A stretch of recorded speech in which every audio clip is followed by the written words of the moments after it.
महाराज जी, आपका सत्संग सुनते हैं, लेकिन फिर भी कभी कभी जीवन में कुछ ऐसा होता है कि हम टूट जाते हैं। जब अपने ही प्रियजन बहुत ही कटु शब्द सुनाते हैं, बहुत ताने गलत इल्जाम सुनना पड़ता है, तब क्या करें महाराज जी ऐसी परिस्थिति में? देखो, बिना अध्यात्म के इस लड़ाई पर विजय प्राप्त नहीं की जा सकती। और अध्यात्म का मूल है भगवत चिंतन। अगर हम संसार का चिंतन करते हैं, भेद बुद्धि का चिंतन करते हैं, भगवान का चिंतन नहीं करते, तो ये सामर्थ्य आने वाली नहीं है। और अगर स्थिति है तो हंसते रहेगा, हंसता रहेगा कि भगवान आके परीक्षा ले रहे हो हमारी। नाथ, आप कुछ भी बोलो, आप हमारे प्रभु हो। बिना अध्यात्म के ये स्थिति हम नहीं ला सकते।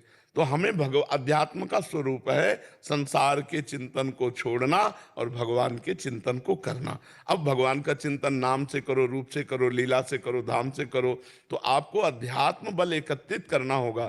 तभी आप अपमान से, निंदा से, तिरस्कार से, छल कपट से, दूसरे के द्वारा दिए गए दुख से आप उबर सकते हैं। नहीं तो पूरा संसार इसी में पिस रहा है। अध्यात्म बल क्या है महाराज? बताया ना, संसार का चिंतन छोड़ना और भगवत चिंतन करना। वो इसलिए हमने नाम शब्द नहीं कहा कि भगवत चिंतन में जो तुम्हें रुचे, भगवान की लीला कथा सुनना, भगवान का नाम कीर्तन करना, भगवान के रूप का ध्यान करना, भगवान की पूजा करना, भगवान के भक्तों की पूजा, ये सब अध्यात्म के अंतर्गत आता है। बिना अध्यात्म बल के हम इन द्वंद्वों पर विजय प्राप्त नहीं कर सकते। इसीलिए युद्ध करने के पहले अर्जुन को अध्यात्म ज्ञान दिया भगवान ने। नहीं, मोह ग्रसित हो रहे थे ना कि हम अपने प्रियजनों को कैसे मारें।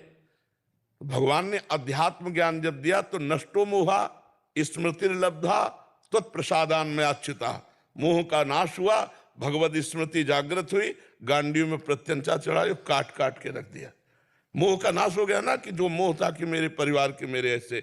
तो अपने सहने की सामर्थ्य ब्रह्म बोध में है, आत्मज्ञान में है, भगवत दर्शन में है। अगर वो नहीं होगा तो फिर नहीं हो सकता। थोड़ी देर बुद्धि लड़ाएंगे, इसके बाद हम हार जाएंगे।